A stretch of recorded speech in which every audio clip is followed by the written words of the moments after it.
ڈرامے کی next episode میں آپ لوگ دیکھیں گے کہ کس طرح سے سونیا جگنو کی چال پہ چال چلتی ہے اور جگنو کو جھوٹا ثابت کر دیتی ہے۔ جب آتی ہے جگنو حمزہ کے لیے قورمہ لے کر، وہیں پر سونیا اس کو خوب بے عزت کرتی ہے۔ وہیں سے جب جگنو جانے لگتی ہے تو حمزہ کی نظر جگنو پر پڑتی ہے۔ سوچتی ہے جگنو کہ کس طرح سے حمزہ کو سونیا کے خلاف کرے، وہیں پر رونا دھونا شروع کر دیتی ہے اور کہتی ہے کہ میں تو اب آپ کے گھر کے لیے پرائی ہو چکی ہوں۔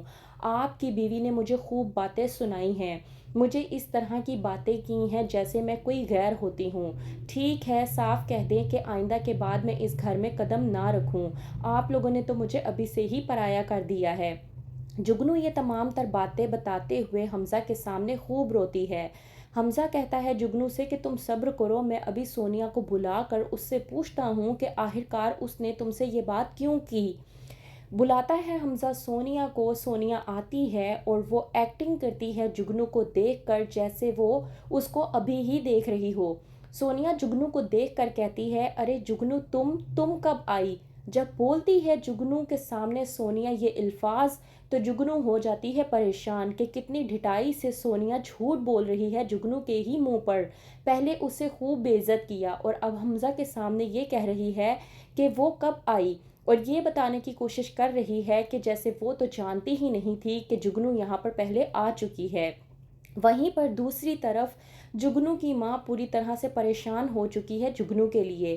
وہ کہتی ہے شیری سے کہ میری بیٹی اتنا چہکتی تھی، شادی سے پہلے اتنا خوش باش رہتی تھی، جب سے اس کی شادی ہوئی ہے وہ تو جیسے مرجھا کر ہی رہ گئی ہے۔ ایک بات یاد رکھنا شیری، اگر مجھے معلوم ہوا کہ اس کے سسرال میں کوئی بھی مسئلہ، کوئی بھی انبن ہے یا پھر لڑکے میں کوئی بھی مسئلہ ہے تو میں کسی کو بھی نہیں چھوڑوں گی۔ یاد رکھنا، سب کو ایک ایک کر کے پوچھوں گی۔ اس بات پر شیری ہو جاتی ہے پریشان، کیونکہ جگنو نے شیری کے علاوہ ابھی تک اس بات کے بارے میں کسی کو نہیں بتایا کہ خرم دمے کا مریض ہے، اور اس بات سے شیری پوری طرح سے پریشان ہے کہ اگر اس بات کا اس کے شوہر فرحان اور اس کی ساس کو پتہ چل گیا تو اس کی خیر نہیں ہے۔ وہیں پر اس کی ساس نے پہلے سے ہی اس کو دھمکی دے دی ہے۔ وہیں پر دوسری طرف حمزہ کو اس کے باس نے اسے نوکری سے نکال دیا ہے۔ بلاتا ہے حمزہ کو اس کا باس آفس میں اور دیتا ہے اسے ٹرمینیشن لیٹر۔ کہتا ہے حمزہ کہ آخرکار یہ کیا ہے؟ جب بتاتا ہے اس کا باس کہ یہ تمہارا ٹرمینیشن لیٹر ہے تو وہ پریشان ہو کر رہ جاتا ہے، لیکن وہ کوئی بھی بات نہیں کرتا کیونکہ وہ بہت اچھے طریقے سے جانتا ہے کہ سونیا کے بیک گراؤنڈ گھر والے بہت زیادہ پاورفل ہیں اور وہ اسے تنگ کرنے کے لیے کچھ بھی کریں گے۔ جب حمزہ جا کر گھر پر سونیا کو یہ تمام تر باتیں بتاتا ہے تو سونیا سے برداشت نہیں ہوتا۔ وہ چلی جاتی ہے سیدھی اپنی ماں کے پاس اور جا کر پوچھتی ہے کہ آخرکار اس نے ایسا کیوں کیا۔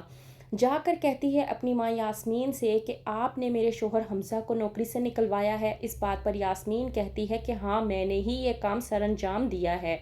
ماریا جب یہ بات سنتی ہے تو اسے بھی بے حد غصہ آتا ہے۔ وہ کہتی ہے اپنی ماں یاسمین سے کہ آخرکار یہ سب کچھ کر کے آپ کیا ثابت کرنا چاہتی ہیں۔ اس بات پر یاسمین ماریا اور سونیا کو دونوں کو جواب دیتے ہوئے کہتی ہے کہ اس بات کا مطلب یہ ہے کہ میں تم لوگوں کو یہ بتانا چاہتی ہوں کہ جو کوئی بھی میری مرضی کے خلاف جا کر فیصلہ کرے گا تو وہ پھر نتائج کے لیے بھی تیار ہو جائے۔